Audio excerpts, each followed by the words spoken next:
Anastasia dari mana, Mbak? Saya dari Kabupaten Dogiai. Biasa. Dogiai.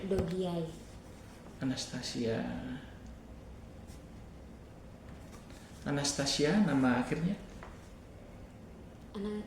Saja. Fam. Anastasia Peuki. Iya. Dogiai. Ya benar Dogiai. Oke. Sekarang kuliah di mana? Universitas Sanata Dharma. Ambil apa? PGSD. PGSD semester 4. 4, ya. Dogiai itu di daerah mana ya? Kabupaten Pak Pegunungan Papua Tengah, Pak. Dogiai Papua Tengah. Oke.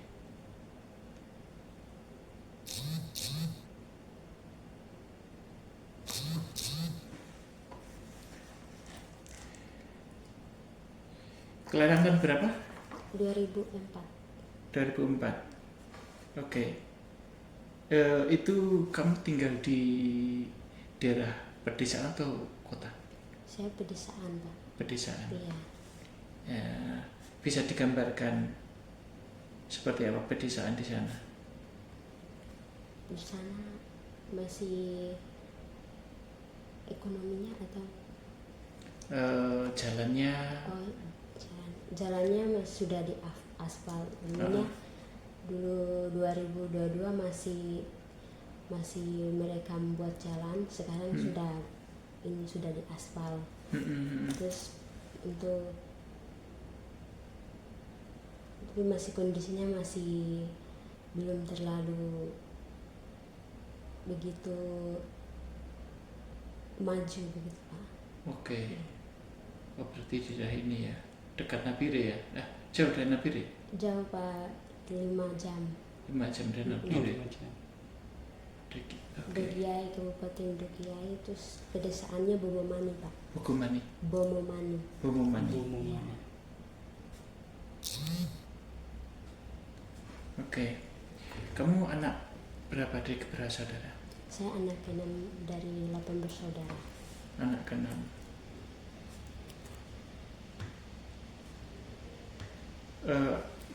Anggota keluarga masih hidup semua? Bapak sudah tidak ada, mama masih ada. Oke. Saudara-saudara hidup semua? Masih hidup semua. Oke. Kemana anak ke-8, terus kakak-kakakmu di mana? Kakak di Papua juga. Ada yang pekerjaannya apa? Ada satu kakak pertama kerja di perawatan. Terus kakak kedua PNS kerja di kantoran. Kakak ketiga kerja di kantoran juga sebagai ketua PKK di kabupaten. Terus kakak keempat kerja di kantor juga, kantor distrik. Kakak kelima itu juga PNS, Pak. PNS? Iya, kerja di kantoran. Terus saya kuliah. Terus ada 2 lagi, ada satunya SMA kelas 3, satunya lagi SMA kelas 1. Oh, berarti dari 8 bersaudara pendidikannya lumayan tinggi ya? Iya, puji Tuhan. Yang menarik ini, ada nggak kesulitan untuk mengakses pendidikan? Mengakses pendidikan. Iya, jadi kan keluargamu itu sangat terdidik ya, berpendidikan ya. Iya, yes, dulu memang gitu. Pas pertama kali saya pas lulus SMK, kebetulan kakak-kakak saya kan sedang kuliah juga. Terus kayak mama memikirkan nanti kuliah ini anak itu kayak bagaimana begitu, apakah lanjut SMA atau tidak. Kebetulan kakak-kakak juga sedang kuliah. Terus dari situ mama kan sharing-sharing ke Romo paroki. Romo paroki di sana. Terus kebetulan dari Keuskupan Agung Jakarta membutuhkan anak yang kurang ekonominya begitu Pak. Habis itu dari pastor paroki meminta untuk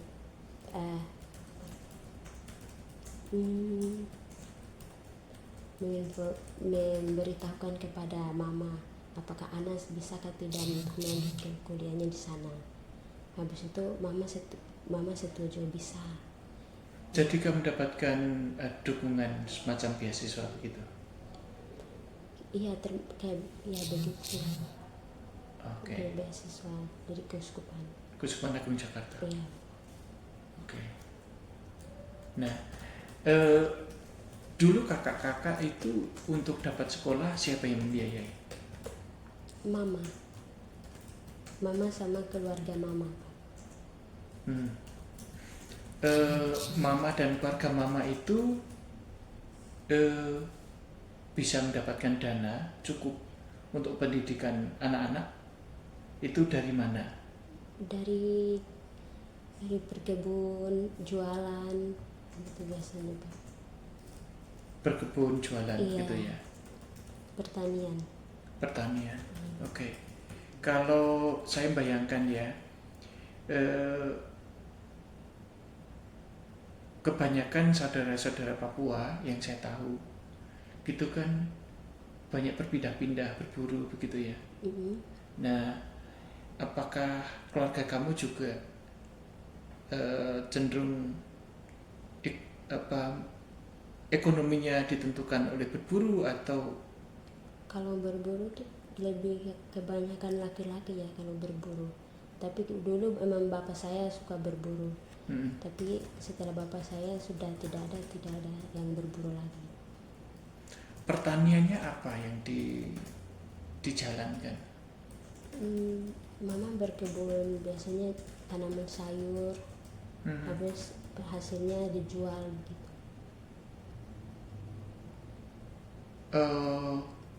Saya bayangkan bahwa butuh biaya besar. Iya. Gitu ya. Pertaniannya besar atau bagaimana? Kok bisa mencukupi dana pendidikan? Lumayan Pak. Mama itu kerjanya kerjanya di gunung, terus dekat-dekat rumah juga kebetulan sahannya besar. Dibantu orang lain? Kalau memang biasanya mama juga untuk meminta bantuan dari ibu-ibu lingkungan untuk membuat beden begitu. Berarti ibu memang terbiasa memimpin ya? Iya. Ada leadershipnya di keluarga ya? Betul Pak. Itu juga kah yang membuat anak-anak juga mempunyai kemauan untuk belajar? Iya betul sekali Pak. Jadi konteks ini ya, leadership di keluarga itu yang sangat berpengaruh ya. Kalau dibandingkan dengan tetangga-tetangga kamu di sana, kamu itu atau keluarga kamu seperti apa dalam hal orientasi pendidikan? Tolong menjelaskan lagi dulu. Kan pengetahuan saya tentang Papua memang belum banyak. Yang saya dengar bahwa tidak semua masyarakat, anggota masyarakat itu serius untuk belajar, gitu ya. Kalau dilihat dibandingkan dengan tetangga-tetangga kamu di sana, apakah keluargamu lebih bersemangat dalam belajar? Betul sekali Pak. Kebetulan mama saya orangnya tegas begitu, lembut tapi tegas. Pokoknya apa-apa itu harus kalau kita mau melakukan sesuatu atau melanggar dulu nasihatnya harus dipukul begitu pakai kayu, jadi kita takut juga. Disiplin jadi, ya. Iya. Jadi aspek itu ya. Ayah meninggal kapan? Ayah meninggal sejak saya SD kelas 3 2012. Waktu itu usia beliau berapa? Saya juga belum tahu Pak. Belum tahu ya? Iya. Tapi apakah sudah tua atau belum? Belum, umurnya sekitar 50-an apa. 50-an ya? Iya. Usia 50-an meninggal ya. Terus ibu hidup sendiri, Iya, tidak menikah lagi. tidak kakak-kakak tidak setuju. Kalau kita kan sudah mau selesai, tidak boleh lagi biar kita yang urus begitu. Oke. Memang banyak yang mengganggu mama juga, ketika mama bawaannya biasa-biasa saja, tidak terlalu ambil dengan hati begitu. Oke.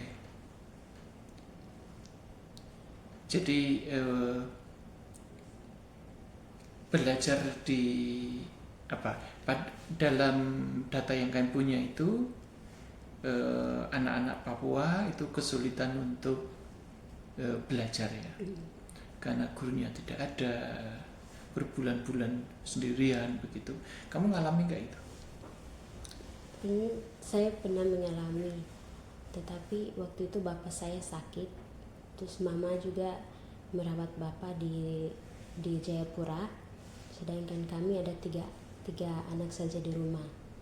Jadi kesulitan dari di situ, karena udah berbulan-bulan lah kita di kampung terus. Kami pernah kesulitan untuk makan, terus gimana cara menjualnya kami belum memahami itu waktu itu.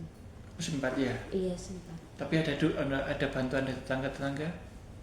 Bantuan tetangga ada juga Pak, dari lingkungan biasanya.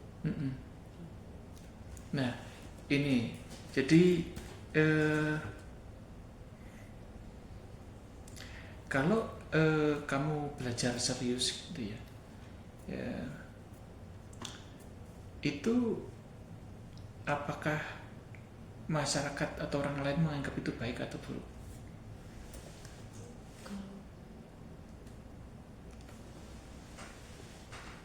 Saya baik sih Pak. Baik ya? Iya. Jadi masyarakat menghargai pendidikannya? Sangat sekali Pak. Kalau kan saya kan seorang calon guru, pasti kalau di sana itu sebagai guru itu sangat menghargai. Oke. Kalau waktu sekolah itu dulu pernah nggak ngalami gurunya nggak masuk? Sering. Kalau SD itu masih, karena guru-gurunya kayak guru-guru zaman dulu keras-keras juga, jadi masih aktif Pak. Kalau waktu SMA yang sangat sulit sekali, karena saya kebetulan di negeri, dia sangat kampung sekali SMA-nya, SMP-nya. Terus jarang sekali, misalnya kalau kita kadang gurunya datang saat menerima honor gaji mereka, baru datang, baru kita kaget, guru mata pelajaran apa kok hari ini datang. Nanti dia cuma satu kali masuk, nanti pas dekat-dekat mau gaji baru dia datang. Sering tak ada Pak. Itu gurunya itu dari mana? Gurunya dari suku apa? Suku kita juga suku Mei. Oke. Jadi asli situ ya? Iya asli sekali.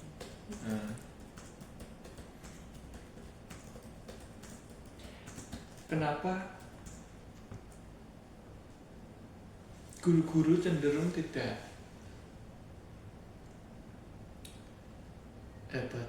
serius dalam mendidik ya?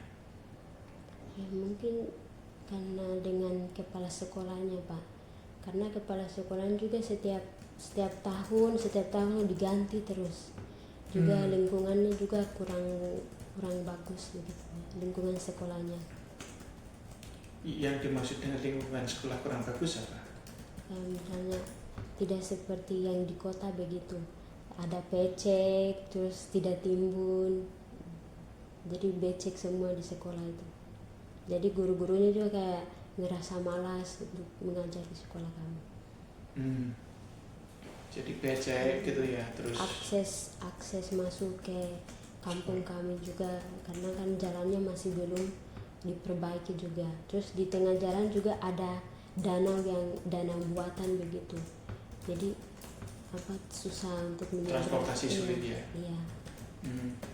Kalau perjalanan dari satu tempat ke tempat yang lain pakai apa? Pakai motor Pak. Maksudnya guru atau guru? Motor Pak. Dan itu pun sulit ya untuk lewat itu ya. Iya, harus menyeberang danau itu dari mereka. Danau itu artinya masih apa? Kayak ada danau buatan gitu Pak, dia tiba-tiba muncul dia sendiri begitu danaunya. Oh, oke. Jadi para guru tidak semangat untuk mengajar karena lingkungan buruk gitu ya, karena aksesnya juga berat gitu ya. Oke. Di mana mereka tinggal, jauh nggak dari tempat sekolah? Jauh sih, mereka tinggalnya di kota Pak, di kota, jadi mereka mau akses masuk ke kampungnya. Kota dengan tempatmu itu berapa lama perjalanan? 1,5 jam sih Pak, 1 30 jam. menitan. Iya. Dengan kendaraan motor itu? Iya Pak. Oke. Dengan kendaraan motor 30 menit ya? Iya, 30. Karena sulit lalu guru-guru tidak masuk. Iya. Nah, ketika kamu SD kamu dapat kesempatan belajar yang baik ya? Iya, baik Pak. Baru ketika SMP dan SMA, karena itu di sekolah negeri ya? SMP Pak itu.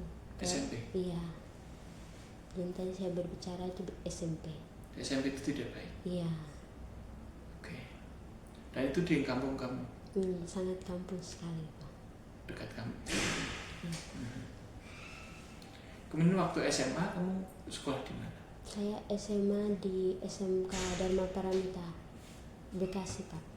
Bekasi? Iya. Oh, pindah ke Jawa? Iya, Jakarta. Waktu itu lulus SMP langsung ke Jawa. Oh, oke. Gimana ceritanya kok sampai bisa pindah ke Bekasi? Cerita pengalaman pertama tadi saya sudah ceritakan Pak, yang tentang pendidikan. Kebetulan dari Keuskupan Agung Jakarta membutuhkan anak yang ingin, anak yang kurang butuh ya? Iya, butuh, dan juga butuh dukungan. Juga punya motivasi untuk belajar, melanjutkan sekolahnya begitu. Bapak Uskup menelpon Bapak paroki di sana, pastor paroki. Terus pastor paroki mencari anak yang ingin sekolah dan juga melanjutkan sekolahnya. Berapa waktu itu? Dari kamu di antara berapa orang? Kami ada 2 Pak. 2? Iya. Oh, oke. Akhirnya Bapak pastor bertemu dengan mama saya. Terus mama meminta izin, terus mama saya iyakan. Akhirnya dari situ beberapa bulan saya belajar sama pastor paroki. Setelah sudah bulan Agustus baru saya ke Jawa. Oh, oke. Sama pastor paroki di sana. Nah, berarti kamu waktu ke SMK kamu banyak belajar momen-momen yang hilang waktu SMP ya? Iya. Oke. SMK apa namanya? SMK Dharma Paramita, Ujung Menteng. Ujung Bekasi, Menteng, iya. Bekasi. Dharma Paramita. Oke. Kamu 3 tahun di sana? Kebetulan dari saya lulus SMP saya tidak langsung daftar sekolah. Saya harus mengenal lingkungan di Jawa, bagaimana beradaptasi dulu setahun. Di mana? Di Bekasi. Oh, sebelum benar-benar mulai belajar tuh kamu mengenal betul ya? Iya. Lingkungan. Oke. Iya Pak. Kamu tinggal di asrama atau di mana? Saya tinggal di panti asuhan. Oh, panti asuhan. Dititipkan di panti asuhan. Iya, betul. Di sana mayoritasnya Papua juga Pak, dari kampung saya juga banyak. Oh, oke. Ya. Baik. Nah, jadi kamu kamu merasakan bahwa pendidikan yang kamu rasakan sangat terbatas ya waktu di sana? Iya. Ya. Iya. Dan ketika kamu ke Bekasi, kamu merasakan ada lompatan begitu? Ada kesulitan untuk beradaptasi? Iya, kesulitan karena lingkungan yang baru juga, terus teman-teman yang berbagai macam daerah juga, jadi harus beradaptasi. Kesulitan beradaptasi ya? Oke.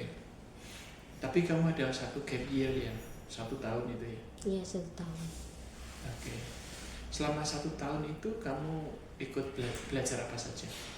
Di sini saya paling karena tinggalnya di Pantasuan, kami belajar kayak les begitu, les. Oh, ada Iya, les. les komputer, terus ada juga les bahasa Inggris begitu, les bahasa Inggris juga, les musik.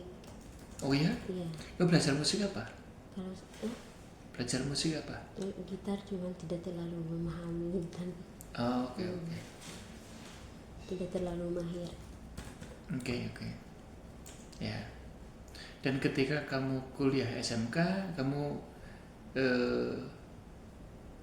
apakah merasa lebih siap atau bagaimana? Tidak sih, karena karena waktu itu saya SMK-nya jurusan perhotelan. Jadi saya susah untuk mengikuti mata pelajaran di situ. Apa yang membuatnya sulit? Karena kebanyakan bahasa Inggris. Bahasa Inggris ya? Iya. Oke. Kamu di jurusan perhotelan terus ya, mengalami kesulitan ya? Iya. Nah, kamu 3 tahun di SMK. Ya, SMK 3 tahun. Nah, kalau dibandingkan dengan teman-temanmu satu kelas gitu ya, bagaimana hasil studi kamu? Kalau dibanding mereka lebih pintar begitu, karena SMA juga mereka kan dari kota juga daripada saya. Kalau hasilnya masih lumayan apa? Maksudnya lumayan apa? Kayak untuk mengikuti mata pelajaran begitu masih bisa. Masih Karena, bisa ya? karena dukungan dari teman-teman. Kalau misalnya saya tidak memahami materi begitu, mereka menjelaskan begitu, membantu saya. Sangat terbantu untuk itu ya?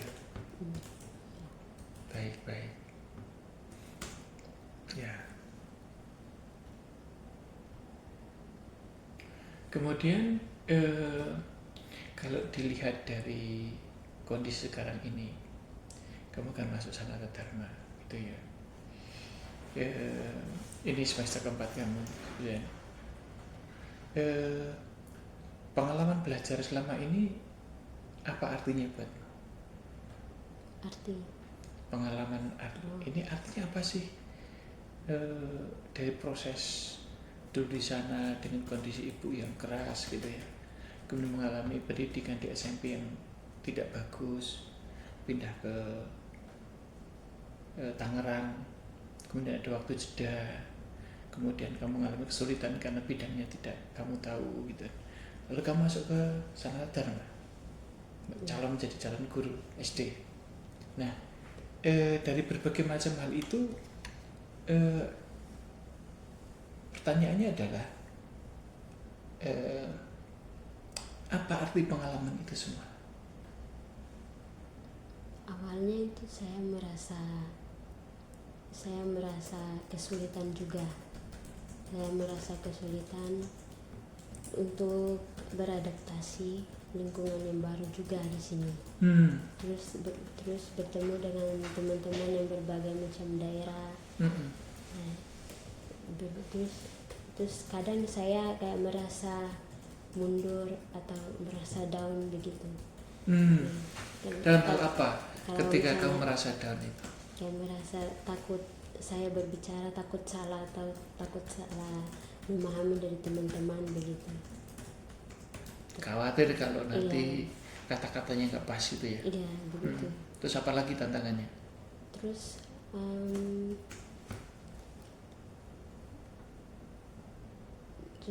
kadang capek juga, sampai ingin mau menyerah, tapi ya saya mengingat awal masuk kuliah saya mau tujuan saya mau ngapain, saya mengingat masa awal saya begitu, mau kuliah mau apa, tujuan saya apa begitu. Jadi kamu mencoba untuk mendapatkan kekuatan melalui dialog dengan diri sendiri ya. Iya. Kamu nulis pengalaman itu? Kalau dulu emang pas SMA itu saya sering menulis pengalaman.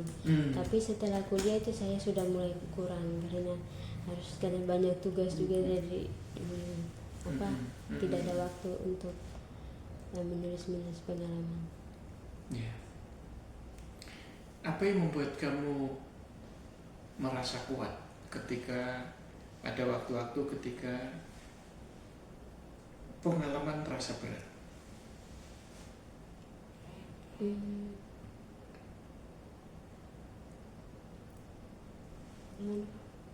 Coba ulang lagi. Apa yang membuat kamu tetap semangat? Tentunya dukungan dari keluarga, terus juga dukungan dari para suster yang saya tinggal kebetulan saya tinggal juga dengan para suster, juga teman-teman saya yang mendukung saya selalu memberikan semangat, juga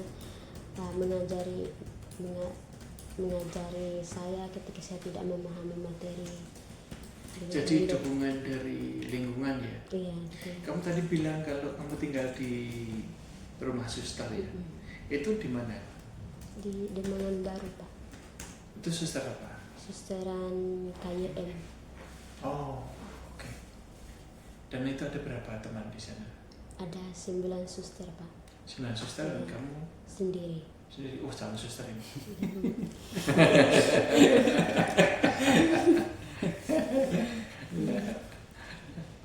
Kamu sendiri ya? Iya, Pak. Cocok jadi postulan? Masih belum, Pak. Karena saya tujuan saya di sini kuliah dan juga ingin menjadi guru. Iya. Ya, suster jadi guru juga banyak.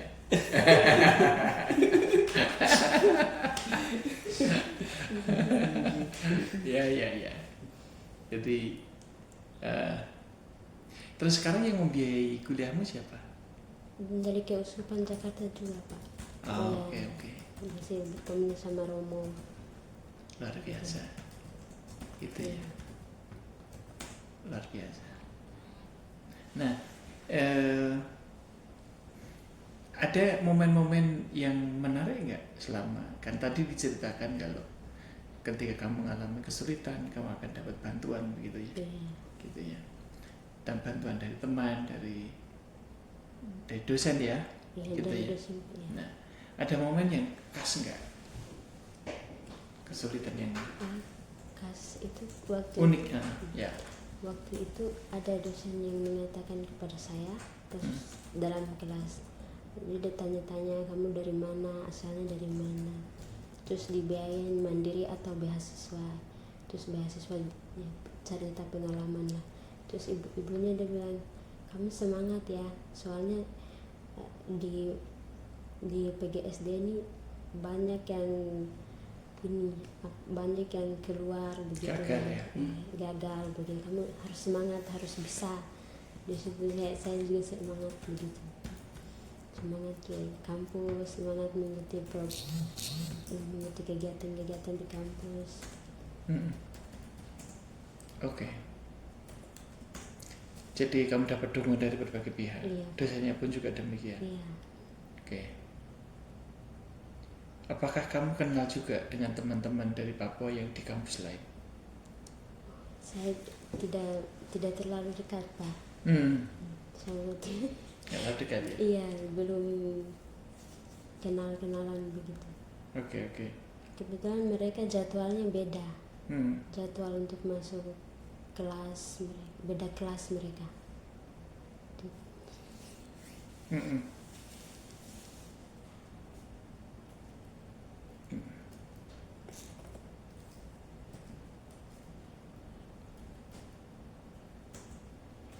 Pas kuliah Anas pakai laptop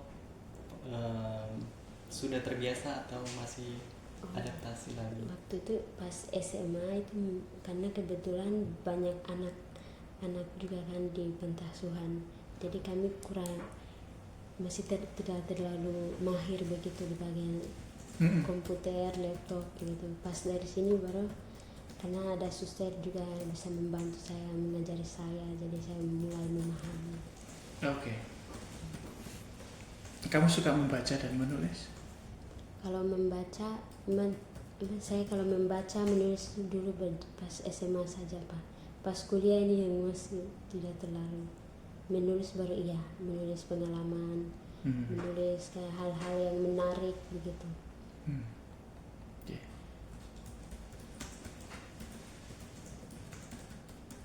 Kira-kira apa lagi Mas?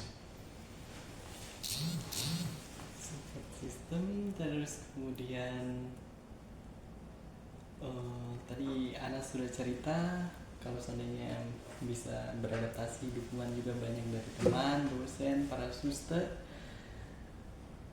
Kira-kira ada tantangan lain selain dinamika di kelas dengan teman-teman, dengan dosen, dengan teknologi, maksudnya teknologi karena sekarang mau tidak mau kita harus pakai teknologi, bahasa Inggris begitu. Ada tantangan lain lagi yang menurut Anas berat ketika kuliah sekarang?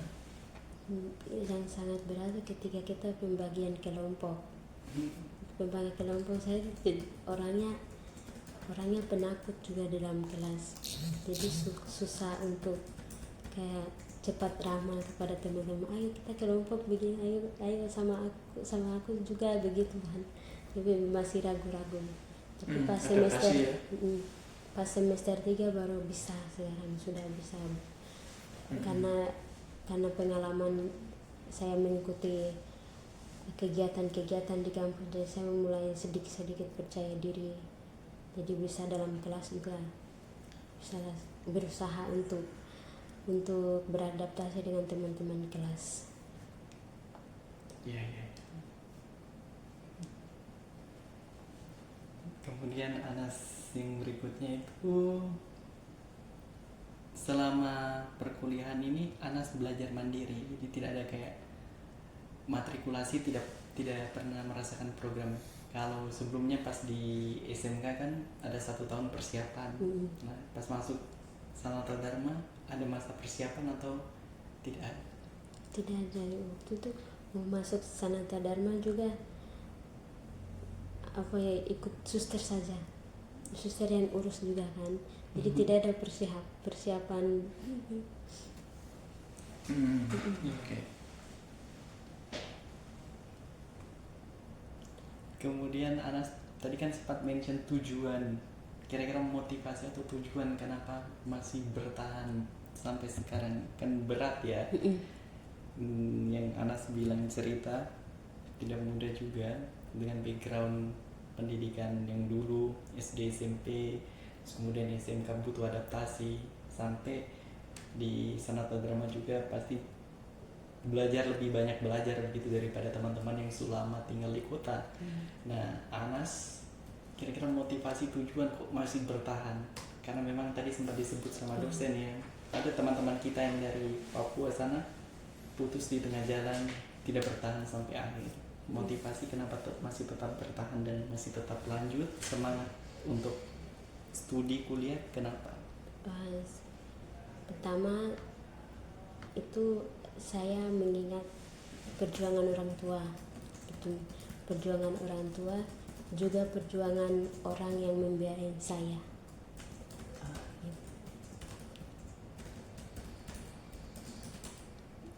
Kenapa pilih PGSD? PGSD susah sih sebenarnya. Pas saya PGSD juga dipilih sama Romo, jadi saya mengikuti saja. Okay. Kamu jadi guru saja. Dia bilang ya sudahlah Romo. Kebetulan susah juga karena dari saya kan SMK, sedangkan SMK kejuruan perhotelan, jadi jauh begitu mata pelajaran begitu. Karena kan di perhotelan pasti mata pelajarannya kayak front office, housekeeping, bartender, FMB begitu kan. Jadi kalau pas mau masuk kuliah tidak ada yang macam begitu. Harus menyesuaikan lagi begitu ya. Jadi tapi ada setelah masuk PGSD masih tetap semangat kayak menemukan, oh ya ini saya masuk di prodi yang benar begitu. Iya. sejauh ini? Iya. Sudah terbentuk karakter Sudah. sebagai pendidik ya. Sudah. Semester apalagi ini sudah semester 4. Empat. Ya, jadi karakter pendidik ya. Sudah karena sudah belajar juga dari kegiatan narakarya ke sekolahan, bimbel 1, bimbel 2, jadi sudah terbentuk begitu. Kenapa kira-kira kalau sekarang alasan kalau ditanya kenapa mau jadi guru? Karena saya suka anak. Oh. Mau jadi guru karena suka anak-anak Iya. ya. Kemudian nanti rencana setelah menyelesaikan studi, plan rencananya akan menjadi pendidik di mana dan seperti apa? Saya pastinya akan seorang pendidik di Papua. Pastinya akan kembali ke Papua. Setelah menyelesaikan studi tetap pulang ke Papua, kampung, iya. ke halamannya, pendidik di Papua ya. Seperti itu. Jadi motivasi yang tadi mengingat keluarga, orang-orang yang membiayai, kemudian juga kampung halaman ya, untuk nanti selesai studi akan kembali untuk Pak. mengabdi. Iya, betul. Seperti itu. Tapi kenapa kok menjadi guru itu karena pilihan tadi ya? Dipilihkan ya? Iya. Oke. Ya, menarik sekali. Ya, kamu happy ya di sini? Happy sekali, Pak. Apa yang buat kamu happy? Karena karena saya banyak mengikuti kegiatan begitu, jadi teman-teman juga kayak bawaannya positif, semuanya happy, jadi ikut happy begitu.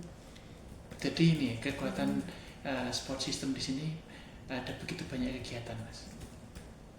Begitu banyak kegiatan pendukung gitu ya, sehingga tidak, istilahnya bahasa Jawanya ngelangut gitu ya, tidak ada ruang kosong gitu ya. Iya, Pak. Satu hal lagi yang terkait dengan ini, kan kita mau tidak mau sangat banyak berurusan dengan HP gitu ya. Itu bagimu mengganggu nggak itu? Mengganggu konsentrasi itu? Sangat sekali, Pak.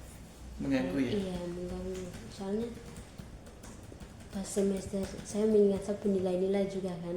Kebetulan pertama kali saya masuk kuliah dari Pantasan tidak pernah pegang HP. Jadi pas masuk kuliah dikasih HP, jadi main terus, tidak iya. Terus pas semester 2 penilaian sudah tidak ini lagi kan, tidak turun begitu nilai. Semester 1 masih, habis itu saya berusaha, sudahlah HP saya tentukan jadwal saja. Iya, tentukan jadwal saja mau main kapan begitu, baru dari semester 2 saya atur waktu begitu biasa. Ya, ada strateginya ya? Iya. Strateginya berhasil belum? Sudah sedikit. Sudah sedikit iya, ya? Sudah. IP kamu berapa selama ini? Waktu itu pas semester saya IPK saya 3,17. Oh, lumayan. Pas semester itu tidak, pas di mata Romo itu ini kecil. Laporan ke Romo. Harus laporan ke Romo kan, harus naik, kamu harus begitu kan. Habis itu pas semester 2 masih bisa naik. Semester 2 IPK saya 3,19.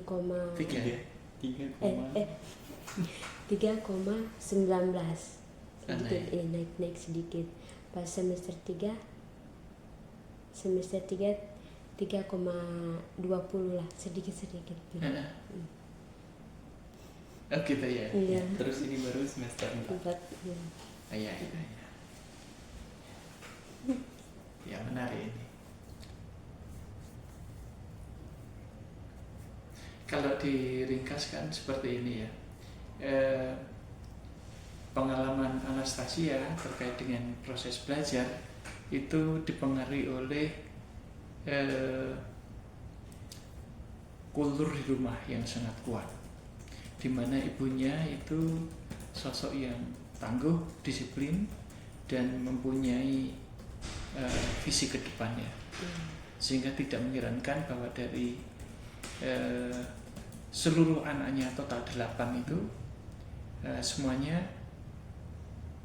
mengharusutamakan, memprioritaskan pendidikan, ya. Jadi kakak-kakaknya dari total 5 ya, 5 kakak.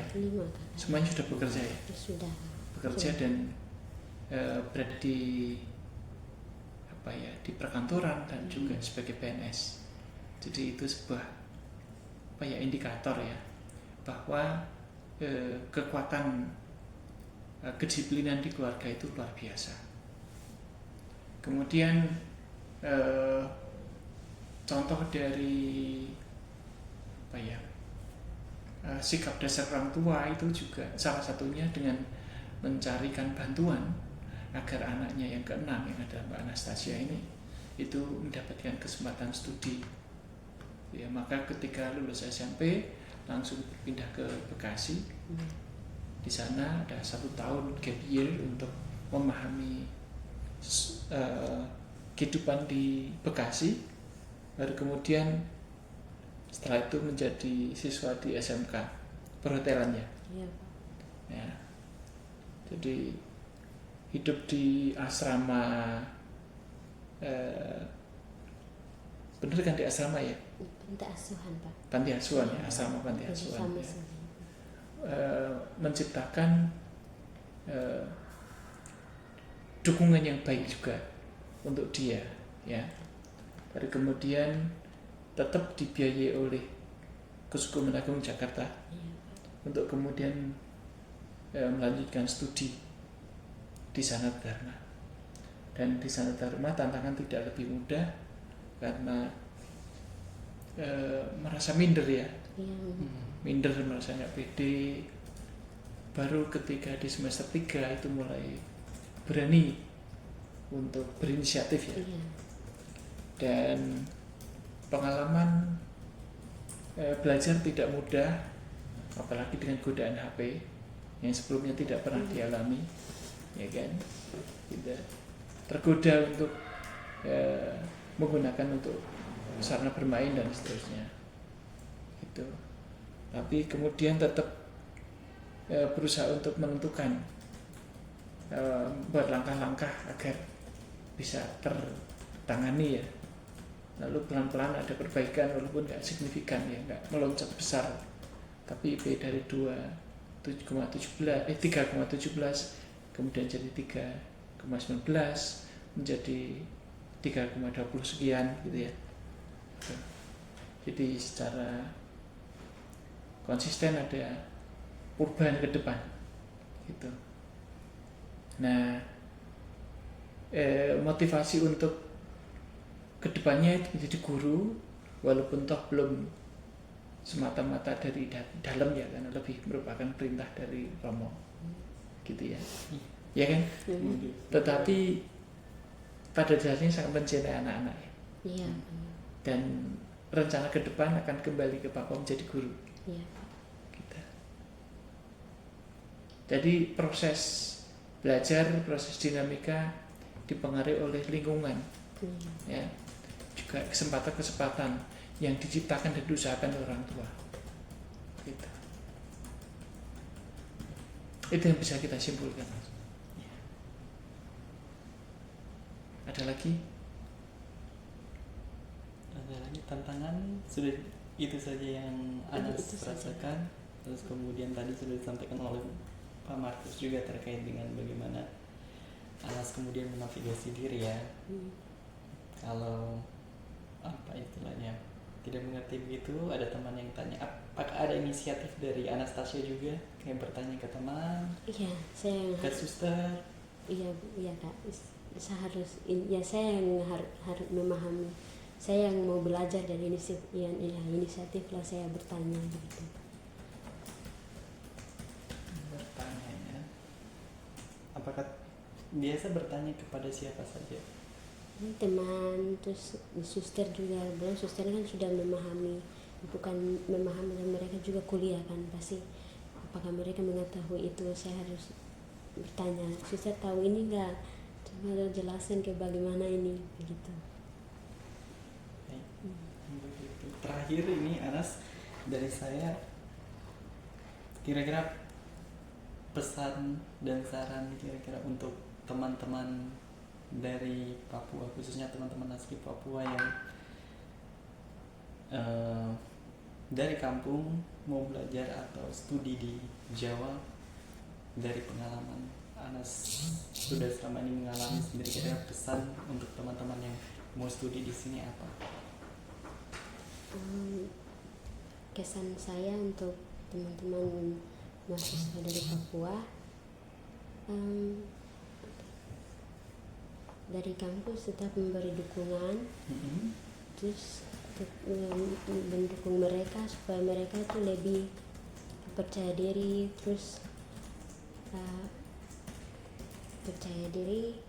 terus mengikuti kegiatan-kegiatan yang di kampus, agar mereka melanjutkan kuliahnya dengan melanjutkan pendidikannya sampai selesai. Ya, yang menarik bahwa dia tidak cukup banyak berinteraksi dengan teman lain. Iya Pak, saya banyak yang kegiatan-kegiatan dari mahasiswa yang dari Papua, ada kan dari komunitas mahasiswa begitu dari Papua, tapi saya tidak mengikuti itu. Kenapa? Karena nanti nanti cepat tergoda begitu Pak. Tergoda. Ikuti kegiatan itu terus. Iya, ini mekanisme untuk defense ya. Jadi memilih untuk tidak terlalu mengikuti gaya pada umumnya gitu ya, karena harus bisa membela ini ya, bisa menciptakan sistem untuk pertahanan diri gitu. Itu ya. Iya. Jadi Anas berbaur dengan teman dari mana-mana, tidak hanya dalam satu kelompok tertentu saja begitu. Ya, betul. Saya orangnya cepat tergoda begitu. Jadi misalnya dari komunitas ini mereka adakan kegiatan ini, tapi kebanyakan dari mahasiswa Papua, tidak usah deh, nanti saya karena di sana kebanyakan mereka komunitas mereka kebanyakan yang happy, terus banyak berbagai macam macam-macam lah begitu. Karena saya orangnya belajar dari pengalaman orang lain juga. Yang macam-macam itu apa misalnya? Kayak contohnya itu kayak misalnya ketemu orang Papua, misalnya laki-laki, terus ketemu dengan perempuan begitu kan, harus bawaan perasaan begitu. Laki-laki bawa perasaan, mendekati begitu, jadi menghindar dari itu juga. Itu ada yang salah dengan itu? Salah juga, justru saya. Jadi akhirnya perempuan juga bawa perasaan begitu. Jadi saya pacaran dari begitu? Pacaran. Iya. Akhirnya di tengah perjalanan tidak lanjut kuliah. Karena mengganggu ya? Iya, karena mengganggu. Oke. Cara Anas supaya tetap fokus studi, itu delay ya, menunda relasi itu ya. Oke. Tapi sejauh ini Anas kalau tinggal di susteran, di komunitas biara itu mereka sudah ada jadwal waktu bangun tidur, dan ini semua terstruktur ya. Kecuali kalau studi mereka ke kampus masing-masing seperti itu. Apakah pengalaman maksudnya tinggal di biara itu sulit atau tidak? Maksudnya tantangan atau justru membantu semakin berkembang? Membantu sekali juga, sangat berkembang juga karena di komunitas sangat disiplin juga. Tetapi saya tidak mengikuti kegiatan-kegiatan yang para suster ada jadwal para suster, misalnya doa begitu. Paling saya disuruhnya cuma 2 rosario, terus sama 2 konfeterium. Konfeterium. Iya, itu saja. Kalau doa-doa harian, ibadah harian itu iya. Tidak. Iya. Nah iya, jadi tinggal bersama para siswa sangat membantu perkembangan Iya. akademik ya Iya, betul sekali Kak. untuk Anas. Jadi ada terlihat perbedaan antara teman yang tinggal di asrama, Oh, iya, teman iya. yang tinggal di kos, Iya. seperti itu mandiri. Beda ya. Beda-beda, ada yang tinggal di Kesetaraan biasa. Masing-masing punya kekasan Tantangannya sendiri-sendiri. tantangannya juga masing-masing seperti itu. Sangat menarik. Menarik. Anas.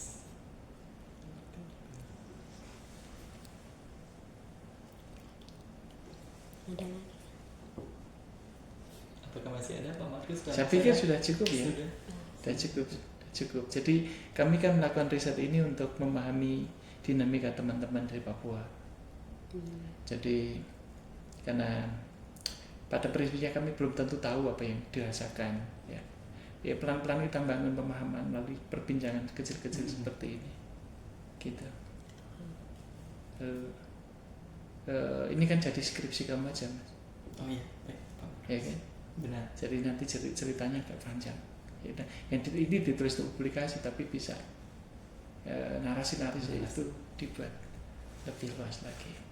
Dan nanti bisa dapat siapa tambah lagi. Gitu. Berarti untuk sementara ini dari kami yang tadi saya sempat bilang ke Anas ya, sudah ada beberapa teman dari Papua Selatan, dari Kabupaten Asmat, Papua Pegunungan ada 2, kemudian ada 3 Papua Pegunungan, kemudian ditambah dengan Anas, masuknya Bumiai ya, Dogiai, berarti masuk Papua Tengah. Papua Tengah. Gitu. Jadi ada perwakilan beberapa teman dari Papua begitu. Ya ini nanti akan jadi buku bagus Mas. Karena nanti dari teman-teman dari Papua ini kan banyak. Iya benar. Kan ceritanya sangat bervariasi. Bervariasi, beda-beda. Gitu. Tantangan yang dialami, bagaimana support system yang didapat dan menavigasi diri masing-masing punya kekhasan. Iya. Dan besok ada 2 mahasiswa lagi. Oh iya. Satu dari Jayapura, dia juga bukan Bintang. Lalu satu lagi Maria Witipal atau siapa ya? Itu juga dari Papua juga. Nanti jam 1 ini akan wawancara. Baik. Bersyukur ada teman-teman. Ada lebih banyak lagi. Iya. Kalau yang untuk angkatan kita 2025 ini Kak Abri, Papua Pegunungan, Ryan, Papua Barat, kemudian saya dari Papua Selatan. Oke. Ya. Jadi nanti jadi buku yang bagus itu. Ya. Ini Anas juga dia aktif di selain kegiatan ini apa Markus, kegiatan akademik, tapi juga aktif kegiatan komunitas ya. Berapa kali ikut ini petugas rektor di kapel. Oh begitu. Pengurus. Jadi Oke. aktif melibatkan diri bukan hanya akademik saja tapi juga komunitas. Karena community. Karena community. Iya. Bagus sekali. Ya, saya kebetulan sedang ngurus akreditasi dan saya sudah punya banyak data termasuk juga dari kegiatan kerjasama. Ternyata kita masih kurang kerjasama internal di negara. Masih kurang 12 yang untuk S1. Kalau yang S2 lumayan, tidak terlalu sulit.